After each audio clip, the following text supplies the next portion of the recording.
Let's make dry fruit laddu with these ingredients. ఈ ఇంగ్రీడియంట్స్ని మనం చిన్న చిన్న పీసెస్గా కట్ చేసుకున్నాం ఫ్రెండ్స్, దంచుకున్నాం అనమాట లిటరలీ. అన్ని డ్రై ఫ్రూట్స్ని ఇంకా డేట్స్ని కూడా దంచుకున్నాం.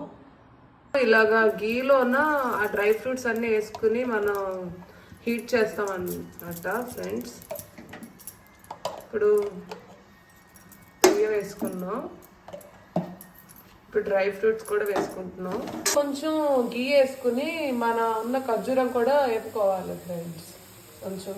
ఇప్పుడు వేపిన ఖర్జూరాన్ని ఇంకా డ్రై ఫ్రూట్స్ని రెండుని మనం దగ్గరికి కలుపుకుంటాం గీ వేసి. ఇప్పుడు ఫైనలీ మనం కొంచెం రౌండ్స్గా బాల్స్గా ఉండలు చుట్టుకుంటాం ఫ్రెండ్స్, అంతేని. ఫైనలీ ఇప్పుడు మనం చూపించుకున్న డ్రై ఫ్రూట్స్ని ఇంకా ఖర్జూరాన్ని ఇలా రౌండ్ ఉండల కింద చుట్టుకున్నాం ఫ్రెండ్స్.